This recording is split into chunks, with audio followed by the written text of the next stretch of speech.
ተኸታተልቲ እዛ መደብ ከመይ ቀኒኹም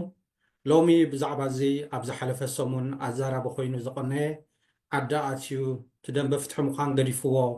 እሱ ዓይነት ብዛዕባኡ ክንዕልል ኢና ምሳይ ሓው ተስፋ ኣለም የማነ ኣሎ እንኳዕ ደሓን መፀኻ ተስፋ ኣለም ምናልባሽ ኣነ ክጅምር እውን መስለኒ እዚ ለንቅና ክንሰምዖ ዝቐኒየና ዓዲ ኣትዩ ምቋም ገዲፍዎ ካብቲ ናይ ተቃዋሚ ደንበ ሃገራዊ ደንበ ኮይኑ ዝበሃል ብዙሕ ዘረባ ክንሰምዕ ቀኒና ብሓፈሻ ስለምንታይ ኢና ፍትሒ ንደሊ ኢልካ ምርኣይ ኣገዳሲ ይመስለኒ ምክንያቱ እቲ መበገስ ወይ ተመሰረት ነገር ንስ እዩ ኣብ ደገ ኣለና ኣብ ደገ ምህላውና ተዛማዲ ምቾት ክህልወና ክእል እዩ ወይ ፅቡቅ ነገር ክህልወና ክእል እዩ ተዛማዲ ከዓ ናትና ዝኾነ ፀቕጢ እውን ክህልወና ክእል እዩ ግን ምዝ ኩሉ ፀቕጢ ምዝ ኩሉ ናይ ደገ ስራሕ ምዝ ኩሉ ሓላፍነት ናይ ስድራ ከምኡውን ካልእ ሓላፍነት ተሰኪምና ስኒ ስለምንታይ እዩ ኣብ ዓድና ፍትሒ ክህሉ ኣለዎ ዲሞክራሲ ክህሉ ኣለዎ ፅቡቅ ነገር ክህሉ ኣለዎ ዝብልሲ ኣብቲ ዓድና ፅቡቅ ነገር ምድላይ ኮይኑ ይስማዓኒ እዚ ናብ ካልእ ሃገር ንሪኦ ዘለና ሰባት ብዘይ ፍርዲ ዘይእሰሩሉ መሰሎም ዝኽበረሉ ምርጫ ዝግበረሉ ሰባት ነቶም ንሶም ዝደልይዎም መንግስቲ ዝመርፅሉ ብፍላይ ከዓኒ ዝኾነ ሰብ ከም ድሌቱ መፅኡ ኣብ ድሌቱ ዘይሰደካን ኣብ ድሌቱ ዘይልዕለካን ዘይምብረካን ሃገራት ንነብር ኣለና እዚ ከዓ ናብ ዓድና እንደልዮ ኢና ማለት እዩ ብፍላይ ምስ ናብ ዓድና ዘሎ ጭቆና ሰባት ከም ድሌትካ ምእሳር ብዘይ ሕጊ ምቕያድ ክሳብ ልዕሊ ርብዒ ዘመን ኣብ እስር ቤት ምፅናሕ ቤተሰቦም ዘይርእሉ ኩነታት ምርጫ ዘይግበረሉ ኩነታት ብስም ሃገር ድሌትካ ትገብረሉ ኩነታት ስለ ዘሎ እዚ ሃገር እዚ ኩነታት እዚ ከብቃዕ ኣለዎ ኣብ ሃገርና ሓደ ተዛማዲ ንቡር ዝኾነ ስርዓት ክመፅእ ኣለዎ ሕጊ ክሰፍን ኣለዎ ቅዋም ክኸውን ኣለዎ ምባል ምናልባሽ ከም ተቃዋሚ እውን ኣይቐምጠካን ኮይኑ ይስማዓኒ ንዓይ ከም ሓደ ኖርማል ሰብ ጥዑይ ዝሓስብ ኮይኑ ይስማዓኒ እሞ እንታይ ትብል ተስፍየን ኣብ ዝኸፅካ ፅቡቅ ሳመይ ፅቡቅ ጌርካ እውን ገሊፅካዮ ማለት እዩ እንታይ ክውስኽ ኢለ ግን ንምንታይ ፍትሒ ንብል ወይ ንምንታይ ፍትሒ ንደሊ ዝብልሲ ካብቲ ስሙ ንጅምር ባዕሉ ማለት እዩ ካብ ፍትሒ ዝጥዕም ዋላ በቲ ስም ጥራሕ ክትሪኦ ከለካ ካብ ፍትሒ ካብ ብሕጊ ምግዛእ ካብ ብቋማዊ መንገዲ ምኻድ ካብ ንዝተኣስረ ወይ በዲሉ ንዝተባሃለ በደሉሲ ኣብ ሕጊ ኣብ ቤት ፍርዲ መፅኡ በደሉ ዝረኣየሉ ክወፍር ዝደሊ ይውፈረሉ ወፊሩ ይእቶ ይሕረስ ይንገድ ፍትሒ ይንገስ ዝብል ስም ዝዓቢ ኣወንታዊ ሓሳባት ዘምፅእ እውን የለን ማለት ሕጅስ ንምንታይ ፍትሒ ንብል ዝብልሲ ኣብቲ ስሙ ንረኽቦ ኢና ግን ብሓፈሻ ክንሪኦ ከለና ከዓስ ብክልተ ነገር እውን ምርኣኽዎ ኣነ ሓደ ፍትሒ ብውልቅና ክንሪኦ ንኽእል ኢና ማለት እዩ ውልቅና ንደልዮ ነገር ክኸውን ንኽእል እዩ እቲ ናትና ፖለቲካዊ ፍልስፍና እቲ ናትና ፖለቲካዊ ሓሳብ እቲ ናትና ድሌት ብውልቅና ፍትሒ ንደሊ ሰባት ክንከውን ንኽእል ኢና ንምንታይ ፍትሒ ኢልና ክንሓትት ከለና ማለት እዩ እዚ እንታይ ማለት እዩ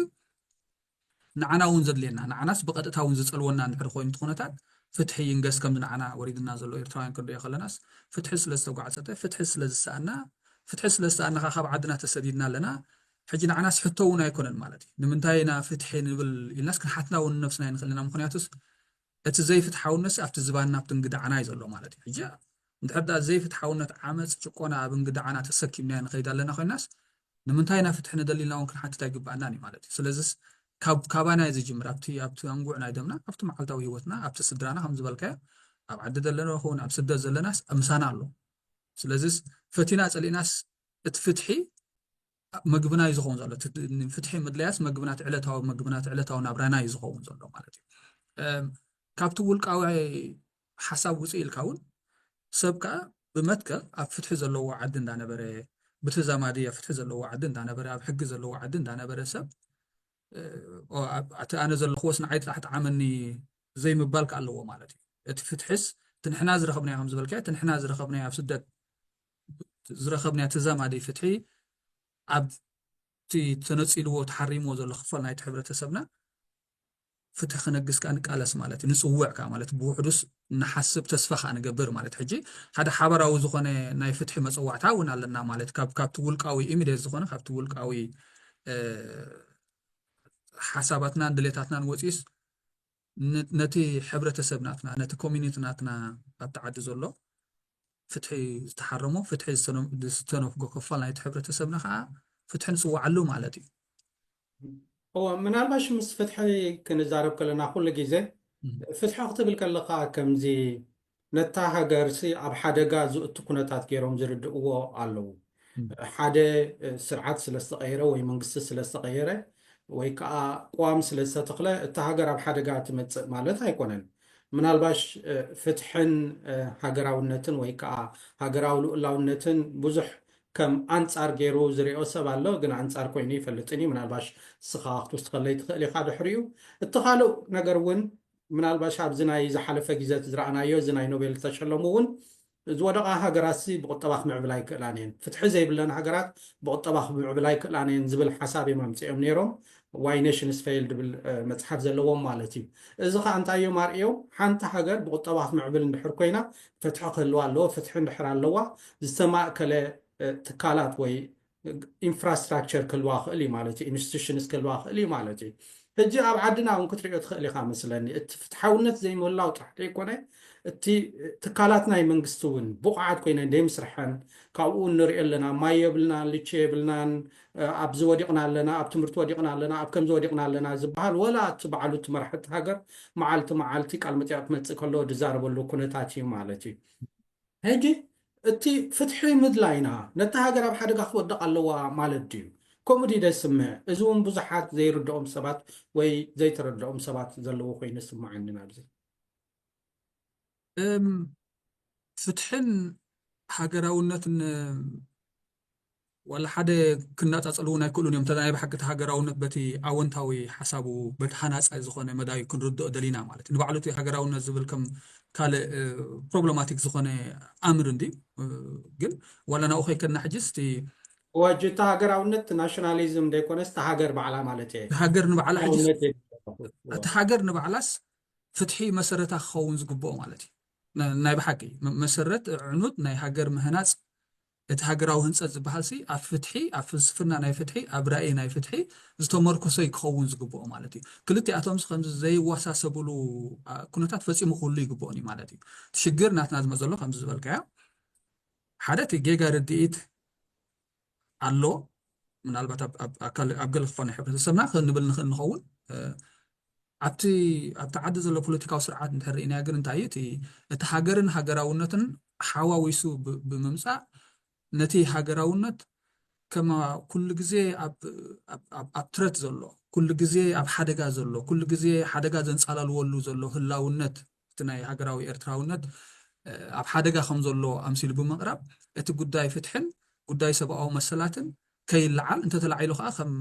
كم لاجري بقى كم مجاز خوينون نقرب كم زل على سفكة فتاو نفسه individualistic زخنة هاجر زي قدم أكون هاجر ناتو رفحتها زي قدم تحت هاجراو سمعتها زلوا ندابلكا قداي سلمن قداي بوليتيكاي فرجنني خون مالتي حجي فتحن هاجراونتن كفالاليو أيكولون مالتي بفلابتي أبتي بمهناس انتحرينا دحر فتحي خنبل كلناس هلاو ناي بيت فردات راح يكونن مالتي محبراو فتحي كم منقص تراني حدا منقصس انتاي مقرابي حدا محبراو فتحي قطباو فتحي كالي بوليتيكاو فتحي استفال عليه ملكعاتن قصعاتن ناي فتحي ون الله مالتي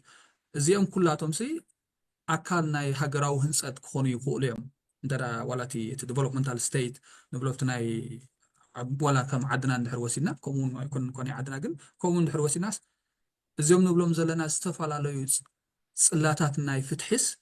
أكال هاجر ناي مهنات كونو زي كولو زخونة مخنيات يلنا بعدنا مالتي كن ملسنا نبتو تعدد له بوليتيكا وسرعات تحطو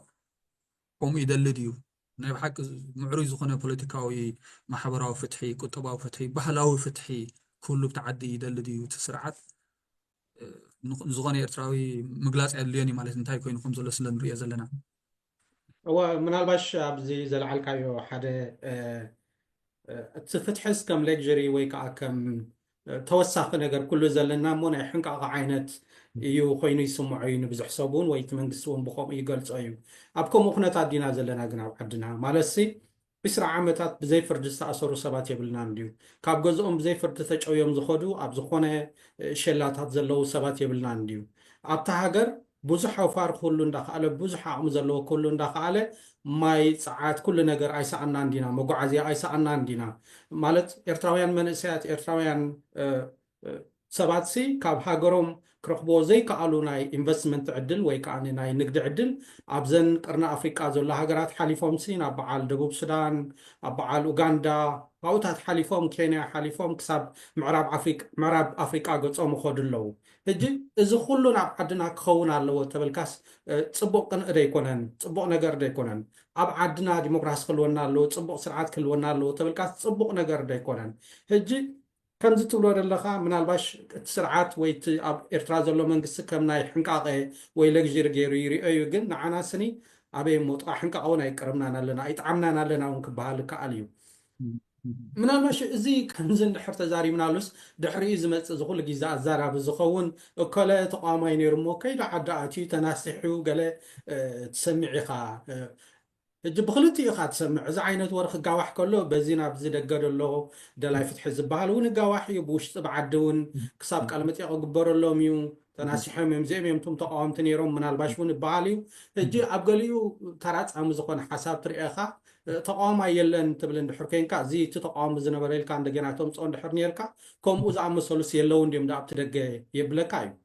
ብካልእ ወገን ከዓ ነዞም ከምዚኦም ዓይነት ሰባት ዘየድላ ዓይነት ናይ ሜድያ ዘየድላ ዓይነት ከቨረጅ ወይ ከዓኒ ንዕኦም ብዙሕ ምቅላሕ ማለት ሲ ጥቕሚ ጉድኣት ኣለዎ ድዩ ነይሮም ድዮም ከ ይብል ሓንሳብ መጀመርያ እንድሕር ነይሮም ሲ ንኣብነት ተስፋ ስኻስ ኣነስ ብዛዕባ ዲሞክራሲ ብዛዕባ ፅቡቕ ነገር ንዓደይ ይደልየ ትብል እንድሕር ኮንካ ስለምንታይ ዳ ትገድፎ ማለት ሲ ሕማቕ ነገር ሲ ይኮነን ወይ ዓብዮም ዝገበርዎ ሕማቕ ነይሩ ድዩ ክናስሕዎ ዝግብኦም እውን ሓንሳብ ትብል ኢኻ ማለት ሕጂስ እንታይ እዩ መሰረቱ ስኒ እንታይ ዓይነት ሰባት እዮም ከ ክትብል እውን ትብል ኢኻ እንታይ ዓይነት ሰባት እዮም እዞም ከምዚ ዓይነት ዝኾኑ ዘለዉ ነይሮም ድዮም ከ እንታይ ሳዕቤን ኣለዎም ከ ንዕኦም ብዙሕ ብዛዕባኦም ምዝራብ ብፍላይ ሽሞም ኣልዒልካ ኣድላይነት ከ ኣለዎ ድዩ ከምዚ ኩላትና ዝተዓዘብና ቲንክ ኣብ 3-4 ዓመት ብብዝሒ ማለት እዩ እምበር ኣብ ዝሓለፈ 6-7 ዓመት ዝፀኒሑ ከምዚ ሙሉቕ ኢልካ ካብቲ ደላይ ለውጥን ዘላይ ፍትሕን ዝበሃል ደንበ ኣብ ዝደገ ኣብ ስደት ዘሎስ ናብቲ ስርዓት ናይ ምኽዳዕ ዲፌክት ናይ ምግባር ተርኢታት ሓድሽ ነገር ኣይኮነን ኣብ ዝኾነ ናይ ቃልሲ ምንቅስቃስ ንፍትሒ ዝግበር ቃልሲ ንናፅነት ንሊበሬሽን ዝግበር ምንቅስቃሳት ባህርያዊ ነገር እዩ ማለት እቲ ምኽዳዕ ከም ዘሎ ዘልሓትሓት ምባል ከም ዘሎ ርኡይ ነገር እዩ ብኡ መንፅርካ ኣብ ዝናትና ኩላትና ከም ዝረኣናዮ ፀኒሑ እዩ ማለት እዩ ብፍሉይ ከም ሓደ ፍሉይ ክስተት ዝኾነ ኣብዚ 3 ዓመታት ብዝያዳ ብፍላይ ምዝ ኣብ ኢትዮጵያ ዝነበረ ኣብ ትግራይ ዝነበረ ኩናት ብዝተሓሓዝ ብዝተፈላለየ ምክንያት ሰባት ናብቲ ስርዓት ጨፍሊቑ ኣውፅኢና ኢሎም ኣንፃሩ ዝቃለሱ ዝነበሩ ስርዓት ብሰንኩ ኢና ካብ ኤርትራ ወፂና ዝውዝሑ ማለት እዩ ብሰንኩ ኢና ካብ ኤርትራ ወፂና ኢሎም ዕቁባ ዝሓተቱ ኣብዚ ምዕረባዊ ዓለም መሰረት ናይ ዕቁባ መርከቢኦም ዝተጠቀሙሉ ስርዓት ኣብ ስልጣን እንዳሃለወ ዝኾነ ፖለቲካዊ ለውጢ ዝኾነ ፖለቲካውን ማሕበራውን ቁጠባውን ለውጢ ከይገበረ ናብኡ ዝተመልሱ ብዙሓት ውልቀ ሰባትን ጉጅለታትን ኣለዎ ማለት እዩ ሕጂ ተሕቶ እናባኻ መልሳ እንታይ እዮም ዝኾኑ ኣበይ ንምንታይ እዮም ሰባት ከም ዝኾኑ ዝብል ሕቶ ይለዓል ማለት ከም ዝልዒልካ የፅናሕካ ንምንታይ እዮም ከም ዝገብሩ ዘሎ እዞም ሰባት እዚኣቶም ምናልባት ብምንታይ ክንሪኦ ንኽእል ኮይኑ ስማዓና ኣነ ሓፊሽካ ክትዛረብ የሸግር ይኸውን ይኽእል ግን ክልተ ነገር ክንርኢ ንኽእል ንኾን ሓደ ብውልቆም ናይ ብሓቂ እቲ ናይ ቃልሲ መትከል ኣሚኖምሉ ይቃለሱ ነይሮም ድዮም እቲ ናይ ፍትሒ ሕቶ ናይ መትከል ሕቶ ከም ዝኾነ ምስ ግዜ እውን ዘይቀያየር ሕቶ ከም ዝኾነ ማለት እዩ ዘጋጠመ የጋጥምሲ ናይ ሕቶ ናይ ግዜ ሕቶ እውን ከም ዘይኮነ እንተዳ ናይ ብሓቂ ንፍትሒ ይቃለስ ኣለኹ ኢሉ ሓደ ሰብ እሞቲ ንፍትሒ ዘቃልሶ ምክንያት ዘይተቀየረ እንተዳ ኮይኑ ንምንታይ ናብቲ ዓማፂ ፍትሒ ዝረግፅ ዘሎ ሰብ ትኸይድ ክርዳእኒ ይክእልን ኣነ ማለት እዩ ግን እንታይ ክኸውን ይኽእል ሓደ ቁርብ ከምዚ ናይ ዲስግራንድለት ዝኾኑ ውልቀ ሰባትን ጉጅለታትን ኣለዎ ማለት እዩ كم زرعنيات ناي إرترا ناي فتح قالسي لعل تحتي نلوط قالسي حاجز قص على بحرياو نجاري حاجز قص كله حجت حاجز قص عاد زخبدهم زتوالو ولا لا زبلو نالو خويني سمعني بتحدق زل لك حتى تاتون الله زين سوازي أمس ناي بحق دي ما فتناي فتحي قالس نيرو ما فتناي فتح دم بنيرو ويس لو أخات ناي تسرعات كوينهم يوم نتدم بفتحي مقاق على زخونة ناي قاسم يلاتات ندات خطلو ندحريت كوت وصاني حم مالت كوما عينت كم أكتيف زخونة سرحات سلو أخات هالسوهم سبات نيروم كوني يقولوا دو infiltrate بمقبار نتناي قاسي مقصعصات نتناي فتحي صاوعيتات ندحريتكم زقطات زي متأممان كم زفتار قال نقعات بكركب كله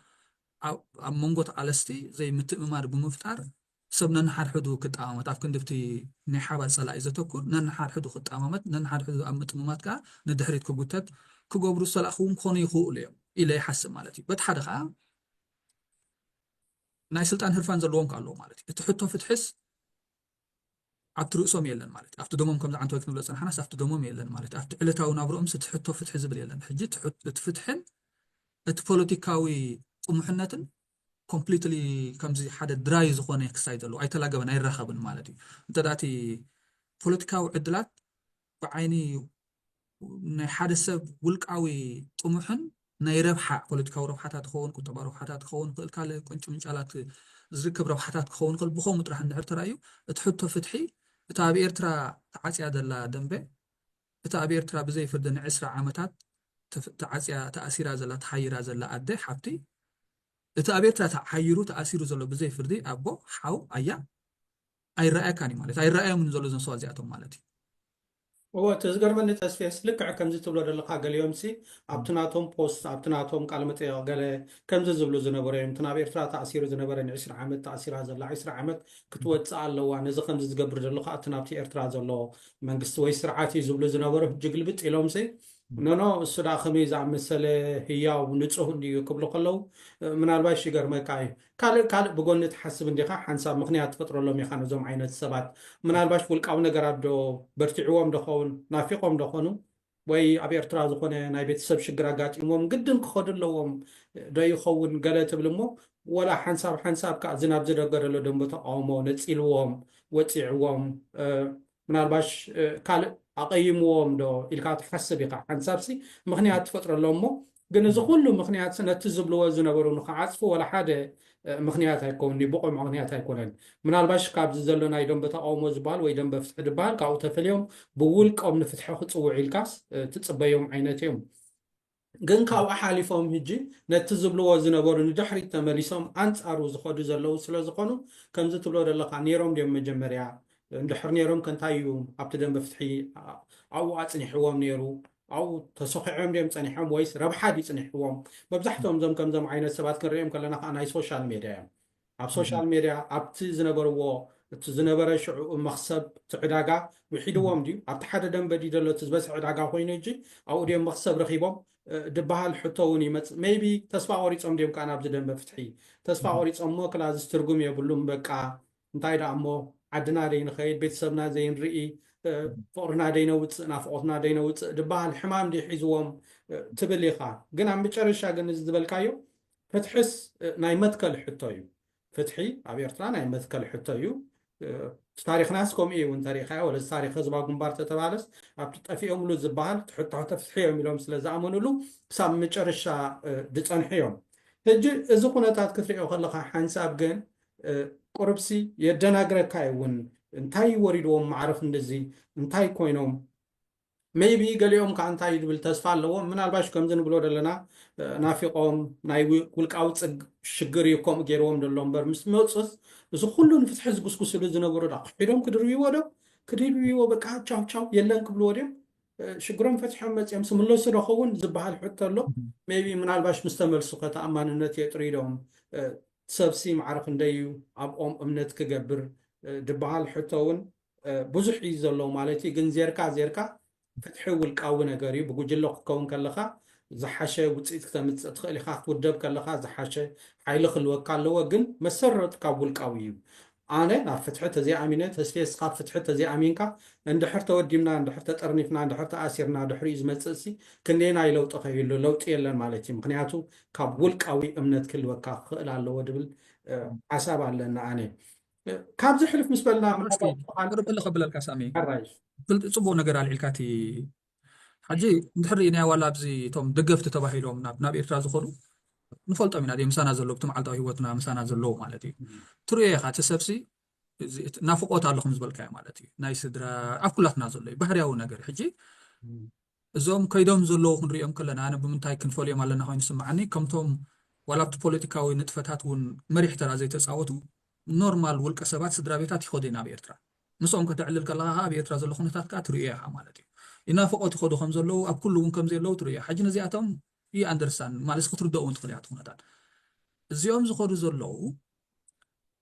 ካብቶም ኣገደስቲ ዝበሃሉ ብተዛማዲ ማለት እዩ ኣብቲ ናይ ፍትሒ ደንበ ምንቅስቃሳት ተራ ዝተፃወቱ ኣገደስቲ ባእታታት ናይ ቃልሲ ምንቅስቃሳት እዮም ማለት እዩ ሕጂ ክኸዱ ከለዉ የስ ኣብ ኩላትና ዘሎ ባህርያዊ ነገር ስድራ ክናፍቕ ቤተሰብ ክናፍቕ ሓደጋ እውን ከጋጥም ይኽእል እዩ ኢመርጀንሲ እውን ከጋጥም ይኽእል ማለት እዩ ኦኬ እሞ በቃ ሕጂ ኮምፕሮማይስ ክገብር እየ ክኸይድ እየ እንድሕር ሰብ ብሰላም ተተመሊሱ ፅቡቅ ከምኡ ተረኺቡ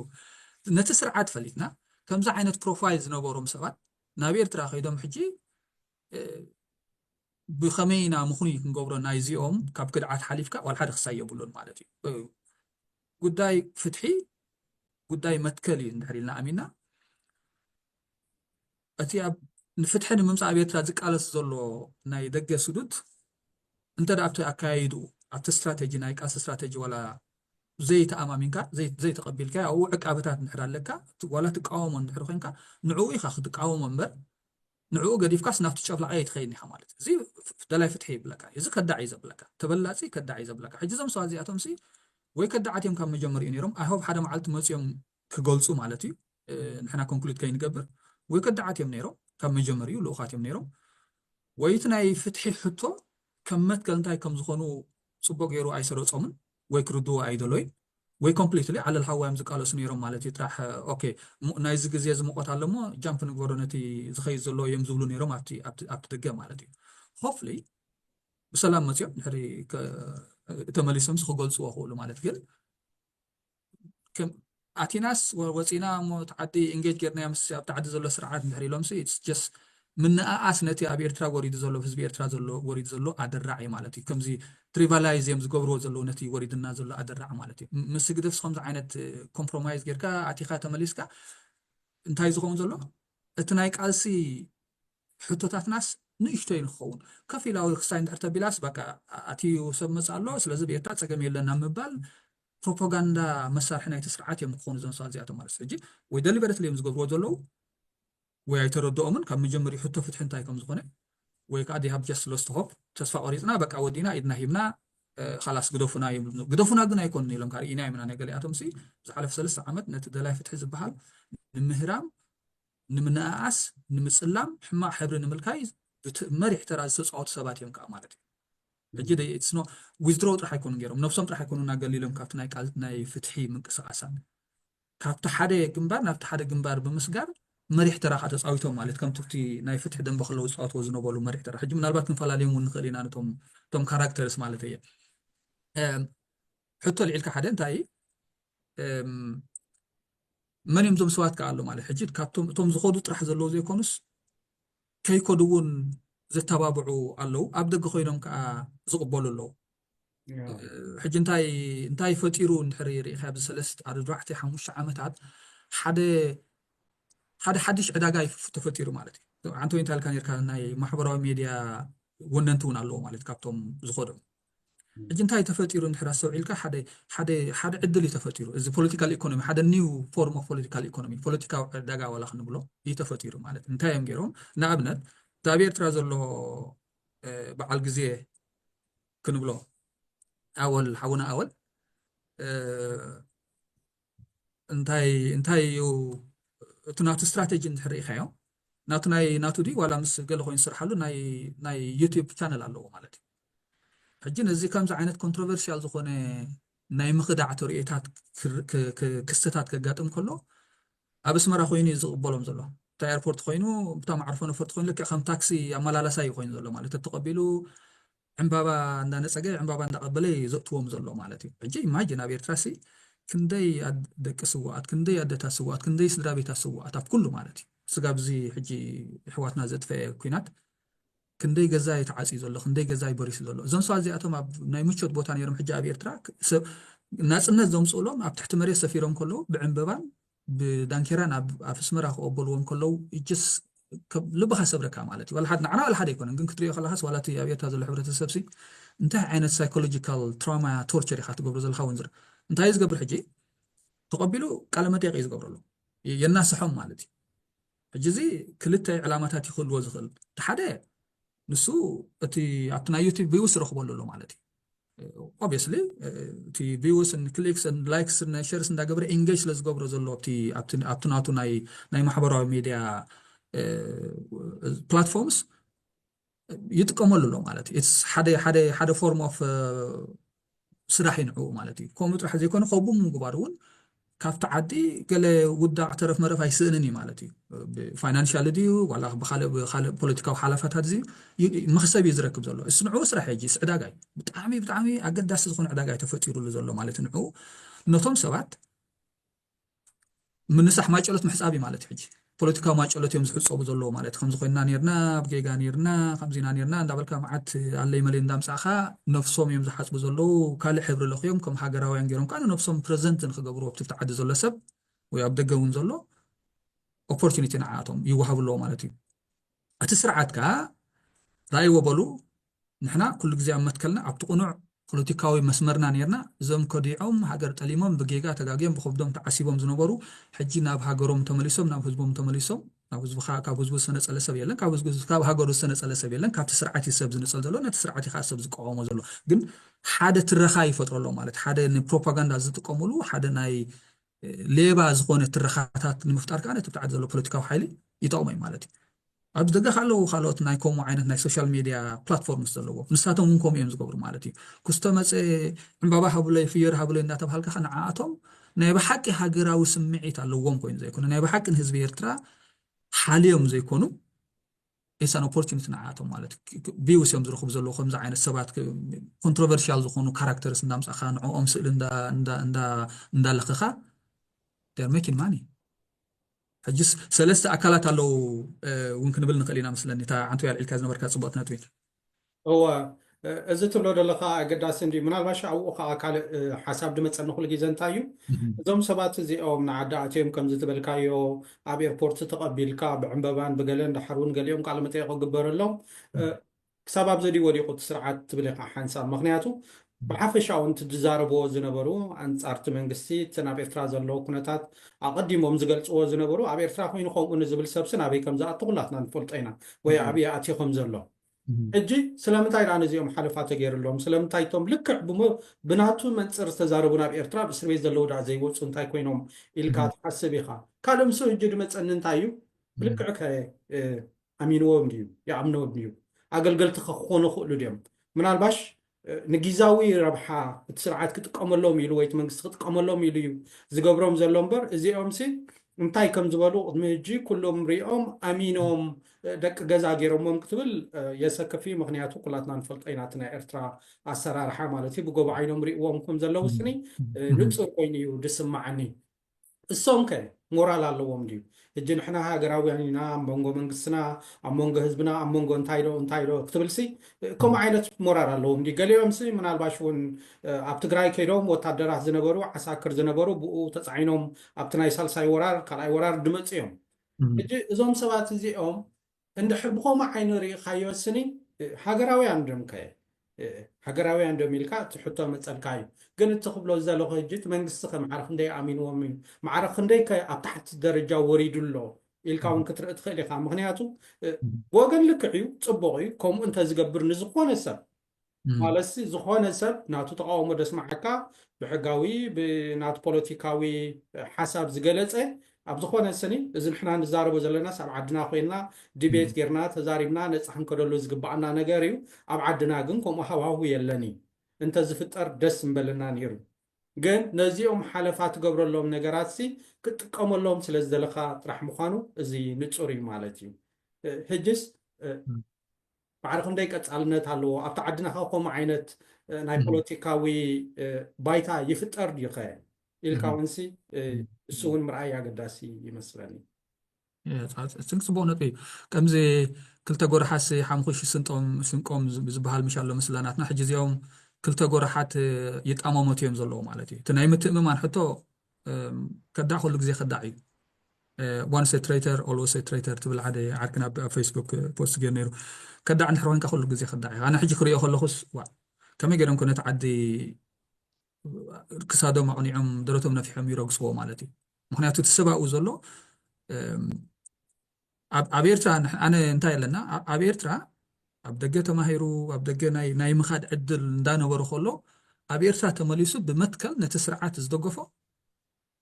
ክትክብሪ ትህቦ ኢኻ ምክንያቱ ናይ መትከል ሕቶ እዩ ዋላ ጌጋ ይኹን ኣታ ዝኣምነላ መትከል ሰብ ኣብኣ ፀኒዑ ኣሎ ማለት እዩ ጌጋ ድዩ ካልእ እዩ ማለት እዩ ናይ ሓሳብ ፍልልይ ኣለና እዚ ፀገም ዘለዎ ኣይኮነን ኣብ ኤርትራ ኮይኑ ኣነ ደረተይ ነፊሕ ኣለኹ በዚ ዝኣምነሉ ኣይትቀበልዎ ንናትና ክስያ ኣለና እንድሕር ኢልካ ሰብ ተኽብራ ንዓ ወላ ሓደ ማለት ወላ ይትቀበሎ ተኽብራ እዚኣቶም ግን በልዓቲ ክልተ ፃሓሊ ማለት እዩ ኣብቲ ሕጂ እቲ ዝበልካያስ ከዳዕ ኩሉ ግዜ ከዳዕ እዩ ንክጥቀመሎም እቲ ስርዓት ሕጂ ብጣዕሚ ኣብ ሓደ ከበረ ደስፍሬት ዝኾነ ስቴጅ ዘሎ ማለት እዩ ኣብዚ ደገስ ርኢኻ ኣለካ እቲ ናይ ደገፍናቱ ብፍላይ ከምኦም ቁርብ በቲ ኣብቲ ማሕበራዊ ሜድያ ዘምፅዎ ስእሊ ዝተፃወትዎ ተራ እውን ገሊኣቶም ብፍላይ ኣብቲ ናይ ቃልሲ ክስያት ከም ኣገደስቲ ኣሰትስ እዮም ሕጂ ዝረኣዩ ማለት እዩ ሕጂ ከም እሙናት ዘይኮኑሲ ከም ክትጥቀመሎም ትኽእል ኣሰትስ እዮም ዝረኣዩ ዘለዎ ማለት እዩ በቲ ናይቲ ስርዓት ኣጠማምታ ካልእ ከዓ ከምዚ ዓይነት ቃላት ዝዛረቡ ነይሮም ከምዚ ዓይነት ጎስጓሳት ዝገብሩ ነይሮም ከምዚ ዓይነት ምንቅስቃሳት ይገብሩ ነይሮም እዚ ዘረባታት ዝዛረቡ ነይሮም ብዛዕባ እቲ ስርዓት ሕጂ ኣብ ኤርትራ ኣትዩ ዳ ስለምንታይ ሓለፋ ስለምንታይ ሓደግ ሕድገታት ትብል ሕቶ ክልተ ነገር ክኸውን ይኽእል ወይ ካብ መጀመርዩ ልኡኻት ነይሮም ወይ ድማ ነዚኣቶም ነፃ ብምልቃዕ ዝተለቐቑ ኤርትራ ኣትዮም ብሰላም ኣትዮም ዝተመልሱ ኣለዉ ፅቡቕ ማለት እዩ ከምዚ ዓይነት ፖለቲካዊ ሕድገታት ብምግባር እንታይ እዩ ሓደ ናይ ፖለቲካ ናይ ፕሮፓጋንዳ መሳርሒ ዝኸውን ዘሎ ማለት እዩ ራእዩ ኤርትራ ኣቲኻ ተቃዊምካዮ ነቒፍካዮ ዓድኻ እቶ ማለት እዩ ጥራሕ ንስኻ ከምዚ ትግበር ህዝብኻ ሃገርካ መንግስትኻ ጥራሕ ኣኽብር እምበር ሓደ ፀገም ይብሉን ሕጂ እዚ ደንጊፁሎም ናይ ብሓቂ ምሕረት ተገይሩሎም ሕድገት ተገይሩሎም ዘይኮነሲ ከም ናይ ፕሮፓጋንዳ ገንሸል ዝጥቀመሎም ዘለው ዩዝፉል ኢዴትስ እዮም ማለት እዩ ብዝተፈላለየ መልክዕታቱ ሕጂ ክምለሱ ክእሉ እዮም ብሰላም መለሱ ንሕና ፐርሰናሊ ፀገም ይብልናን ማለት ግን እንታይ እዩ እቲ መልእኽቲ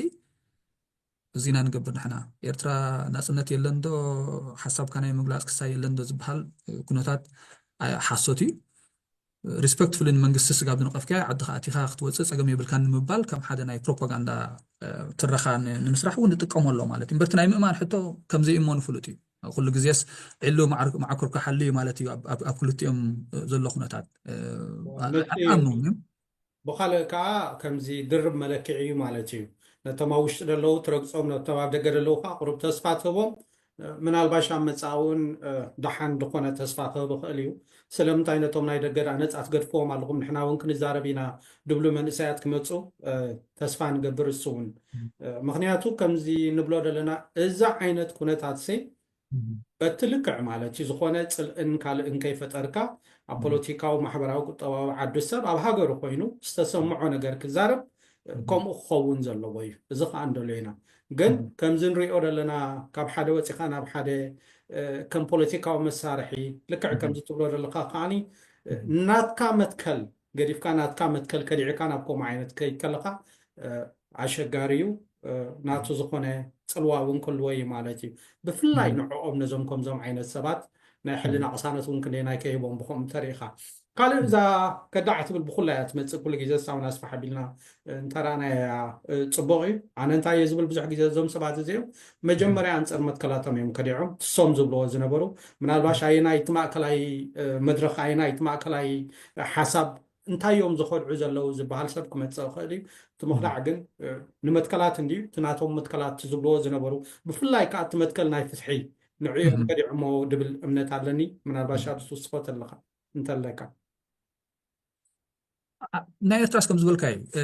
ወይ ፀሊም ወይ ፃዕዳ ናይ ኤርትራ ምክንያቱስ ወላ ማእኸላይ ክሳክ ትረክቡን ኣይትኽእልን ማለት እዩ ማእኸላይ ቦታ እስክንድለ ክትብል ንሕሮን ካብ ኤርትራ ንኣብነት ከምዚ ዝበልከ ዓንተ ፅቡቅ ጌርካ ዝገለጽከ ሰብ ኣብ ዓዲ ኣትዩ ነቲ መንግስቲ ሓሳቡ እንዳገለጸ ዘለዎ ጽቡቕ ኣወንታዊ ኹን ኣሉታዊ ርድኢታትን ርእይቶታትን ብዛዕባ እቲ ፖለቲካዊ ኩነታት ናይቲ ዓዲ እንዳተዛረበ እሞ ከዓ ብዘይ ፍርሒ ብዘይ ማእሰርቲ ዓዲ ክኣቱ ክወፅእ ከሎ ማእከላይ ክሳይ ንድለውን ክትብል ትኽእል ኢኻ ከምኡ ከምዚ ኣብ ዘይብሉ ኩነታት ፖለቲካዊ ኩነታት ኣብ ኤርትራ ሓደ መራኸቡ እውን ኣይትረክብን ማለት ወይ ምስ ግፍዒ እዩ ሰብ ወይ ከዓ ፀረ ግፍዒ ኢኻ ማለሲ ከምኡ ብምባል ከምዚ ብጣዕሚ ኣቕሊለ ስለ ዝርዮ ኣይኮንኩን ኦፍኮርስ ዝተሓላለኸ እዩ ክስቶ ክዳዒ ክስቶ ኣይከዳዕኒ ምባል ገለ ኣይኮንኩን ዝተሓላለኸ ኣይርዮ ብዙሓት ረቑሒታት ኣለዎ ማለት ኣብ ግምት ከነጥፍዎም ዘለና ግን ብሓፈሻ ክንሪኦ ከለናስ ብፍላይ ምስቲ ኣብቲ ዓዲ ዘሎ ፖለቲካዊ ስርዓት ፖለቲካዊ ሓይሊ ወይ ምስ ፍትሒ ሰብ ወይ ኣንጻር ፍትሒ ኢኻ ወይ ከዓ ምስ ፍትሒ ኣለኹ እሞ ነቲ ብቲ ዓዲ ዘሎ ፖለቲካዊ ሓይልስ ኣብ ናይ ፍትሒ መትከለይ ኮይነ ጽምዶ ገብር ኣለኹ ለውጢ ንኸምፅእ ኢልካ እንድሕር ደኣ ትሰርሕ ኣለኻ ኮይንካ ከዓ ፅቡቅ ከምኡ ከዓ ኣርኤና ማለት የርኤና ትኸሙ ዓይነት ምንቅስቃሳት እየ እቲ ዓዲ ዘሎ ስርዓት ፍትሓዊ ስርዓት ኣይኮነን ኣነም ናይ ፍትሒ መትከለይ ኣለኹ ግን ንእሽተይ ዕድል ተረኺባ ስለ ዘላ ሓደ ኣወንታዊ ዝኾነ ክሪቲካል ዝኾነ ነቓፊ ጽምዶ ትግበረላ ትስርሓላ ዕድል ተፈጢራ ስለ ዘላስ ነዚኣ ተጠቂመ ለውጥታት ንኸምፅእ ኣብቲ ዓዲ ተራ ክፃወት እየ ዝብል ኣካል እንድሕር ኣሎ ኮይኑ የስ ኣብትን ከይገለልካ እውን ሓደ ኣቀራራቢ ዝኾነ ዓራቂ ዝኾነ ሓሳብ ኣብ ምርካብ ይቃለስ ኣለኹ ትብሎ ትኽእል ኢኻ ንሓደ ሰብ ወይ ንሓደ ንጉጅለ ማለት ናይዞም ሰባት ከም ኤግዛምፕል ናይዞም ወገናት ከም ኤግዛምፕል ተሪእና ከምኡ የለን ማለት እዩ ከምዚ ዓንተወይ ዝገለጥናያስ ንፍትሒ ረጊፅካ ናይ ፍትሒ ቃልሲ ረጊፅካ ናብ ዓማፂኻ እዩ ዝኸይድ ዘሎ ትሰብ ማለት ኣይረኣናን ስጋብ ብሕጂ ተሪእና ምናልባት እዚ ንብሎ ዘለና ጌጋ ክንከውን እዚ ንዛረቦ ዘለና ናብ መዓልትስ ጌጋ ክኸውን ተስፋ ንገብር ምክንያቱ ፅቡቅ ኢና ንደሊ ግን ከምኡ ይረኣናን ማለት ስለዚ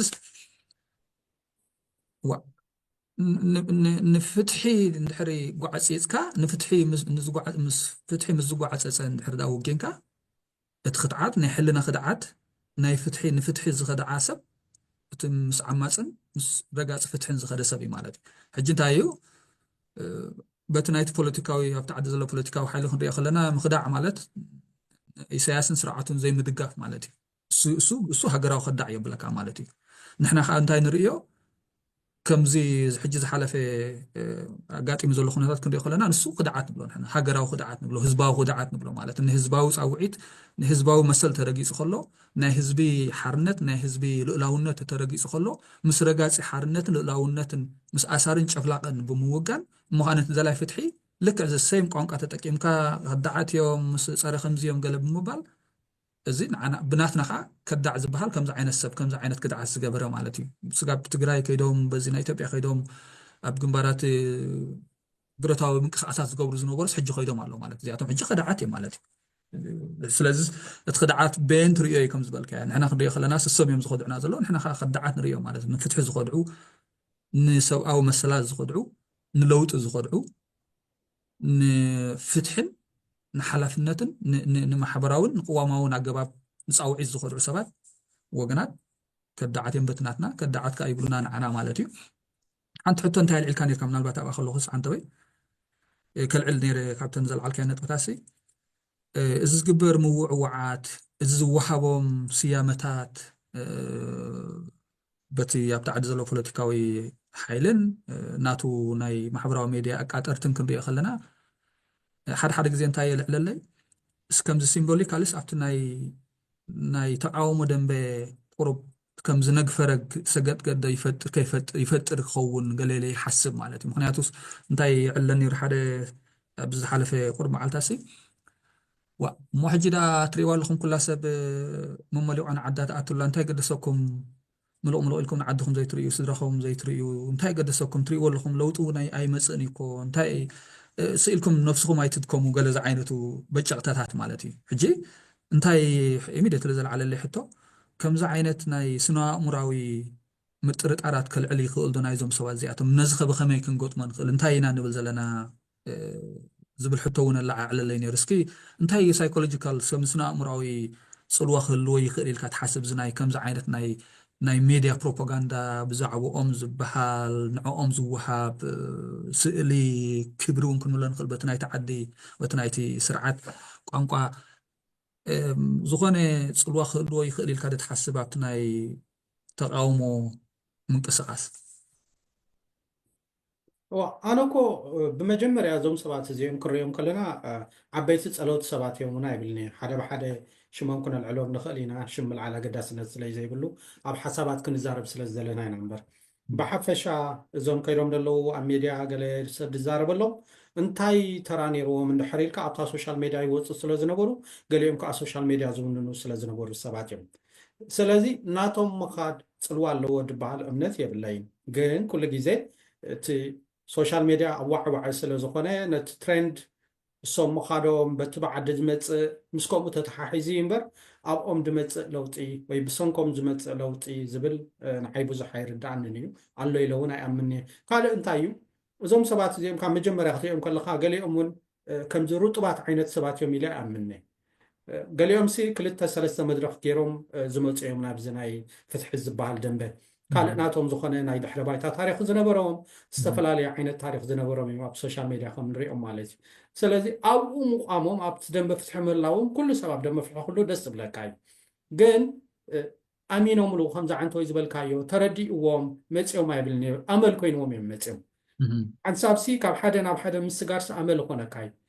ኣመል ስለ ዝኾነካ ናብ ሓደ በፂሕካ ትመፅእ ናብኡ ካብ ካልእ ትኸይድ ድሕሪኡ ናብ ካልእ ንኸይድ እዞም ኣብ ሶሻል ሚድያ ንሪኦም ሰባት ኣለው ሎሚ ሓንቲ ነገር ፃዕዳ ኢሎምካ ፅባሕካ ቀያሕ ድብሉካ ድሕሪ ፅባሕ ፀላም እያ ዝብሉካ ከምኡ ዓይነት እዮም መብዛሕቶም ሓደ ሓደ ርጡባት ሰባት የለውን ማለት ኣይኮነን ግን ብሓፈሻ ክትሪኦም ከለካ ብብዝሒ ተሪኢካዮ ከምኡ ዓይነት እዮም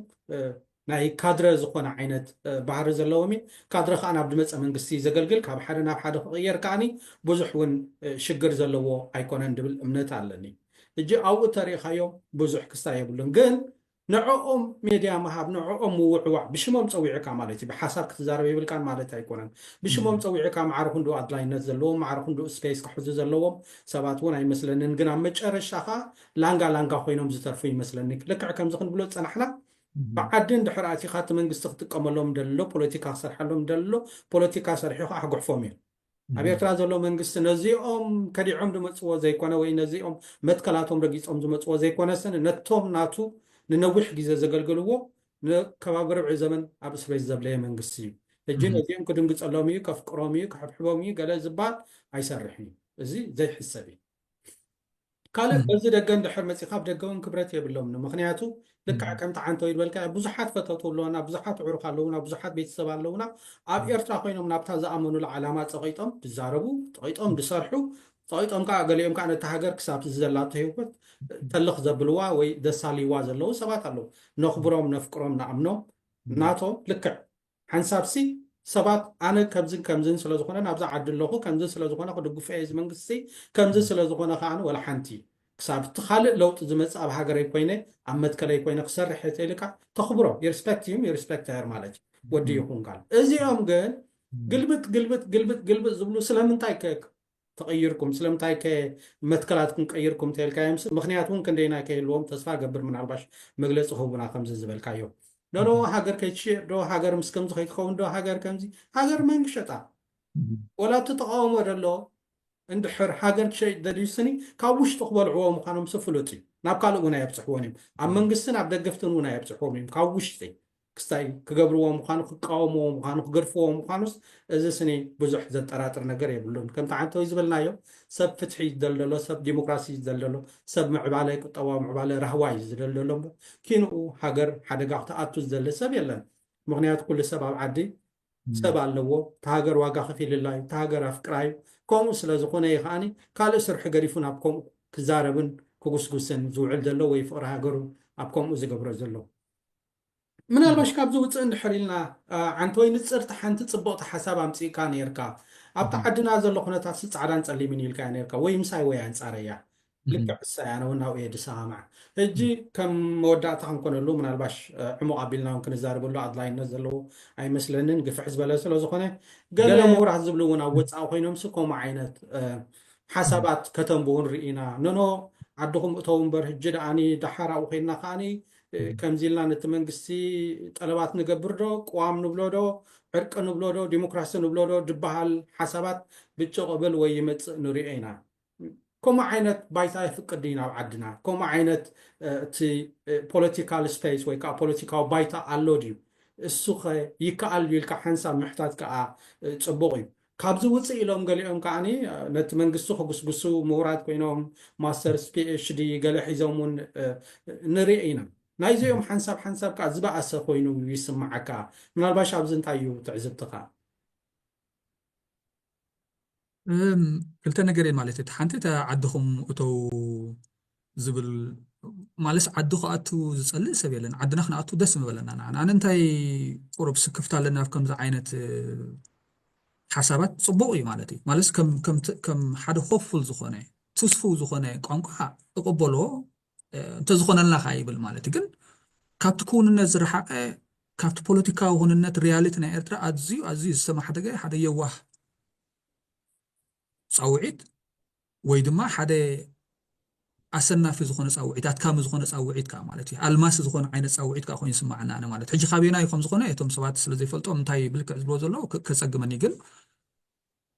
ንሕናስ ንፍትሒ ኢኻ ትቃለስ ዘለኻ ፍትሒ የለን ፍትሒ ተረጊፁ ኣሎ ፍትሒ ክፍትሓሉ ይኽእል እዩ ከብለካ ዝኽእል ዝኾነ ተርእዮታ ዝኾነ ክስተታት ከዓ የለን ማለት እዩ ዝኾነ ከምኡ ዓይነት ሃዋሁ ተስፋታት የለን ማለት እዩ ሕጂ ዓድኹም እተው ዓድና ንእቶ ማለት እንታይ ማለት እያ ትኸውን ዘላ ቤዚካሊ ኩላትና ብውልቀ ደረጃ ብውልቀ ሰብ ከም ውልቀ ሰባት ደረጃ እቲ ዘለና ፖለቲካዊ ፃውዒት እቲ ዘለና ሞራል ፃውዒት እቲ ዘለና ኤቲካል ፃውዒት ሲቪካዊ ፃውዒት ንፍትሒ ገዲፍና ዓድና ንእቶ سبب زي تاكس درايفر دي أنا وير هاوس دي زسرح أنا أب يونيفرسيتي زسرح أب هوسبيتال دي زسرح أجس مايند ناتي تمعلتو هي وطرح مايند ناقبركو عدي أتي خوص كم زند حرو خينو هاجرسي يبلان مالت هاجركو ناي حدا تأكيد كا تنبرو حدا محبراوي بوليتيكون أورجانيزيشني مالتي هجي كل خاطر أنت زي تساويك حدا سيبيكا وحلافنا أنت زي على الإلكا نتهاجر يلا نقديف كيا مالت نتهاجر أباندن نقبرها نقدفع سب دلاي يقبر لا تو ابتعد زول سرعه دي ولا بدحري زمص كم دلاي يقواصصرو ريسورس نايت هاجر اكايدا نايت هاجر نص دلاي يقبر نحنا عدنا طرح نقطه ندحر خاينو الماسي كمان وي كونيل كون زغبر نقاس نملماس ون كون خيلي انا كومي ايكون كنت بتقول لكن وي هاف تو سي ات كريتيكال هون خلناس كم ابز حجي زلو هلو بوليتيكاو خناتات نا ارتراسي عدهم اوتو مالس انتاي مالتي عدنا خناتو أين سلنا سدرانا خنري أين سلنا سدرانا خنحكم مسدرانا مس بيتسبنا مس فتوتنا خنراخب تزعبنا اللحمة تتجنا كتمليسنا خنبرو خنصنحلو أين سلنا مالف دس بلنا دين عينا عند زلنا مالف نسو تخلي يخلو فتحته قاعد يخلو سبت أسير خلو سدرابيتات عنين تعاسين كلها عدهم أوتو مالس ولا تعد أتي سبلومس انتاي يمثل حسم ريخ خاخطات ولا سايكولوجيكال ستورتشر تكون كخان ختملس مالتي جيت عدهم أوتو مالس انتاي بيناي كونتكست يم عدهم أوتو زبل زلو عدا أتينا نقالس يم زبل زلو عدنا أتينا خنقالس كم وما قالس بايت عند حرالي أنت بزي أبدأ خوين السبع عنقرر أبلو له مالتي 4-5 عامت أبدأ أبقاس زبلو يو إرتراوين الله مالتي كفالنا حبرة السبنا كومون دحر الله خوين بعدد أنا من تاي عدم كويدم زي قالس مالتي حجي وي هذا يوه بوليتيكاوس أو وعيتو ويكا قالسي نمتكام لمس المقبر أبزيل شنكولن ناي حدا همينا وزخون ناي قاسيس أو عيت ممسا نسب شنكولن مبال جيريز ريا أنا مالتي نتونكم زول سبات زخون خساي أنصارم يبلين مالت جن انتايم زول زلو صبون يرون انت دحت فلتون كان مسايم حدا معلتن علم انتايم زول زلو قال إذا حنتي زمس أخي حطو خاني را مالتي مساءة مساسلت ناي مهورات انتاي مسل زبل من البات قال جزيه أسبحكاهم كره خيري مالت أنا بإرتاخ ريا خلو خسي إذا ناي كنتاتنا خريا خلو برجز كابت بوزح بتمرتي بسراح بتمكرو دحان زغنا يعد الرخيبو فلتات تمكرون زدل بكفالنا حبرة سمنا بمريح النت عطناي فتحي من قصاص ولا بوزح حساب الله مالتي بتحد خطري خلخ بستفعل عليه مخنيات كرئز الله ونجري نفس عقب عين السبع الله أقوم يبلنا نفس عقب راح يكون جنك نايت السرعات بزتفعل عليه زترى قانقان عجبابن ندات تتكلم نايت السرعات أكايدا نايت السرعات سمع حساب كهنو لين خلنا نايت السرعات قانقان الزارب مهورنا يرترخ الله بزدقة مالتي نمتاي خو مزقبر أبي يزري زلتي اتهاجرن تهزبن اتسبن تحسمن بخمي زواد عدنا زلو خرد أني كلين جل كم خزر يعني خابز حلو مالتي unfortunately خم عين سبات رينا خم عينت بيجعتها ونالو مالتي حدا intellectuals أو عيت هلو حدا مهور يزبلني حدا حبرتسب حدا intellectuals أو عيت هلو مالتي كابت university وسيسي أبت دقي أبت حمد مزبر جيدنا حمدو مثل لك مسؤول خوينس حمد كل حس كقالس أبت جودنا تخيب عم مصحف ديو عم مرتع ديو عم محجاز ديو كونكشنز عم مفتار ديو لك بترى لك خمام مالت هوريزونتال خمان مش كم زي أنا مهور يمو خمس خوينة خمس نو ما عري وريدس مستسف كقالس أبتي بارك تات كويدو مسؤول بان ندابل مسؤول هو المزيك قالس زلو جيجا نحرق برا لخا جيجا استراتيجيكاليس أيواز عناني بخمس نحازو كمز بوليتيكال كمز ليجال محبراون بوليتيكاون حقاون implications على وز خمس عينت كيدتاز بخمس نرأي له زما أزل حبرتسب مهور أكلنا حبرتسب يدلينا مالتي كمز زي قبل بزح حساب الله مالتي حجي حد جزء انتهي مورال أو إثني حدا إرتراوي مهور زبحال انتهي مهور زبحال كي أبي يونيفرسيتي قيدو حدا بروفيسور راح لزخنة دكتور راح لزخنة جن حدا سيل زخنة باك أسير كقول عاوز زخنة أناليسيس تاعك بزوعل completely بتقلال لها من كابت زولو بوليتيكا وخون النتني عدنا زما حدا جاي أزي كمان زما حدا جاي ناي سماين مدرن في اللي يحصل زل أبتنتاش موس contextual relevant زي كون انتاش موس يطرح سيلو كو زي بريتش كجبرنا زوعل سب دعر خوينو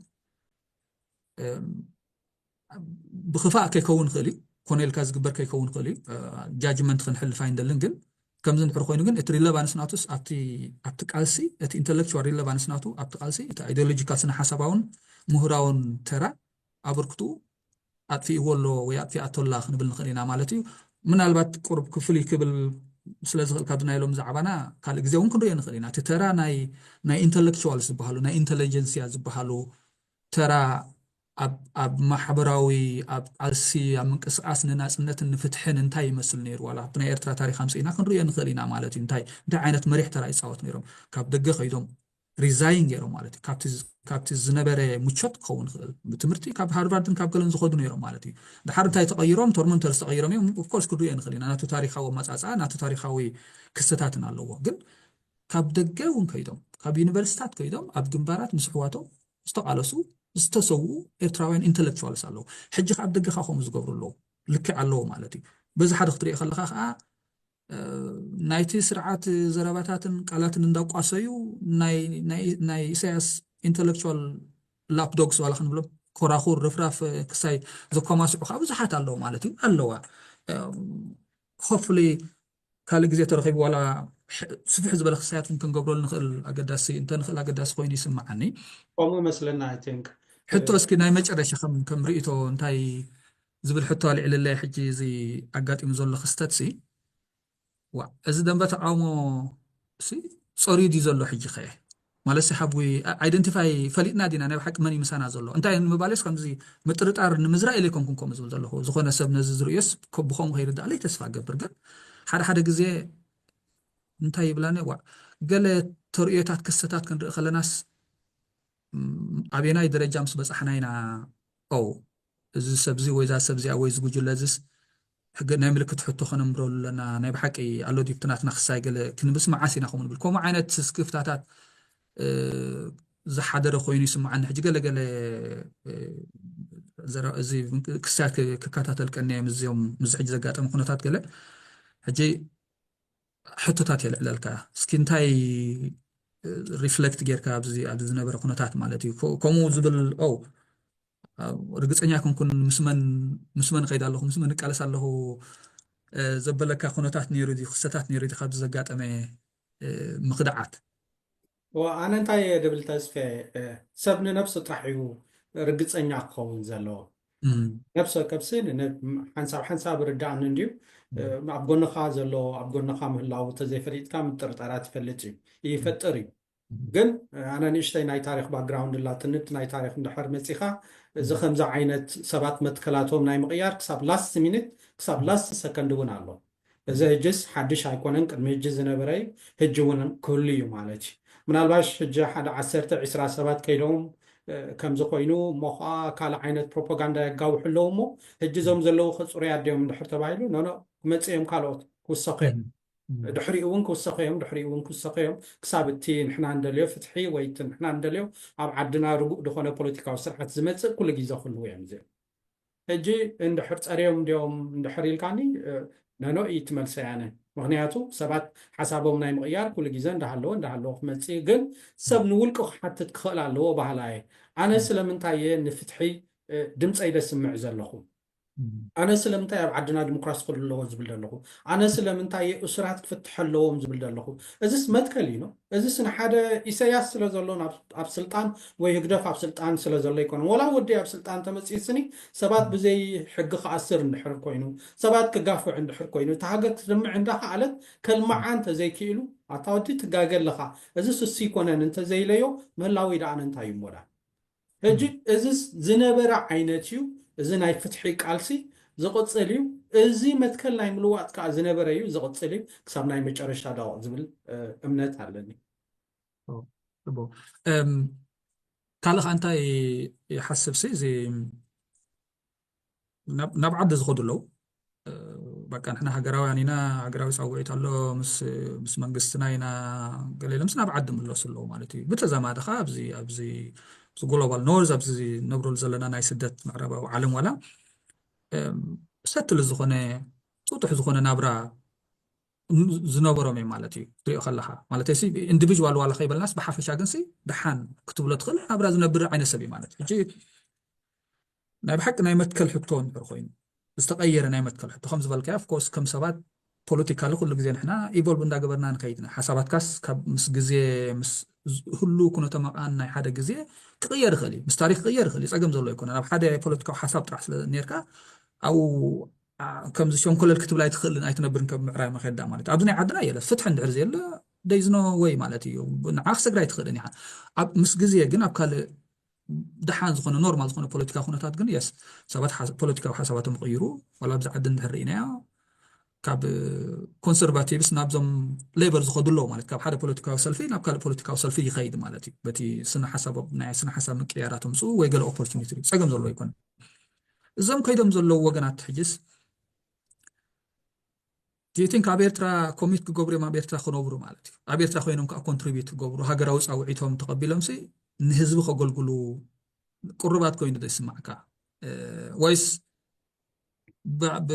ከም ኦፖርቹኒቲ ከም ናይ በለፅ ክሳይ ጥራሕ ርኢዮም ኣብኣ ኸድና ማጨሎት ተሓፂብና ፖለቲካዊ ማጨሎት ተሓፂብና ስእልና ዓሪና ሳብ ዘገ ተመሊስና ገለ ቁንጣሮ ቦታታት እንተረኸብና ኣብቲ ኤምባሲታት ድዩ ኣብቲ ናይ ቆንስላዊ ክሳያት ድዩ ዝብል ዶኮይኑ ይስማዓካ ዋላስ they will commit to settling ኣብ ኤርትራ and then contribute ናብቲ ዳግመ ሕውየትን ህንፀትን ናይቲ ዓዲ ከምዚ እንድሕር ገይሮም I respect them I have respect ማለት እዩ ኣብቲ ናቶም ክሳያት ምናልባሽ ግዜ ክንቦም ኢና እቲ ግዜ ክምልስ ዘለና ይምበረ እዞም ከምዚ ዓይነት ሰባት ኣብኡ ከይዶም ኮፍ ክብሉ እዮም ዝብል እምነት የብለይን ምክንያቱ እቲ ናብ ዓድና ዘሎ ኩነታት ምዝ ናብ ምዕራብ ዘሎ ኩነታት ሕቆን ከብድን ኢኖ ናይ ልቺ ናይ ኤሌክትሪክ ናይ ማይ ናይ ካልእ መሳለጥያታት ኣብ ምዕራብ ለሚዶም ዞም ሰባት እዚኦም ሓንቂቖም ኣብታ ኮፍ ኢሎም 24 ኢንተርነት ዝውዕልዋ ዝነበሩ ኣብ ዓድና ከይዶም ኩሉ ግዜ ከምኡ ኮሚት ክገብሩ እዮም እሞ ነቲ ናብቲ ደሎ ናብኡ ስራሕ ክሳተፉ እዮም ዝብል እምነት የብለይን ግን ክርኤና ማለት እዩ ምናልባሽ እቲ ግዜ እውን ክወሲድና ስለ ዘለና ከም መዛዘሙ ኮነና ኣነ እንታይ ይብል ሓደ ግዜ ስኒ ኣብ ኣስመራ ዕረፍቲ ከይደ ነይረ 10 ዓመት ይገብር ምስ ሓደ ቤተሰብ ኮፍ ኢለ ነይረ እጂ ዕለን እንዳዕለልና ኮምፕሌን ገይረ ወይ እንታይ ምዃና ይዝክራኒ ኮምፕሌን ገይረ ግን እዚስ እንታይ እዩ ኮይኑ ከምዚ ኢለ እንተ ልችዲ እንተ ማያ ይዝክሮኒ ሽዑ እንታይ ኢልኒ ኣገልግሎት ይትወዲ ኣገልግሎት ወታደሪ ትሰምዕ ሳምሶም ኢሉኒ እዞም ካብ ደገ ድመፁ እኮ በቃ ይተሓፍሩን ኢኹም 2% ከፊልኩም 98% ትደልዩ ኣንሕና ከዓ 98% ከፊልና 2% እውን ኣይንረክብና ኢልኒ ሕጂ እዞም ሰባት እዚኦም ኣብኣ ኮፍ ኢሎም ተን 98% ሓደ ወርሒ ድን 2 ወርሒ ድን ንዕአን ተቋዲሶም ክመፅኦም እምበር ኣብኡ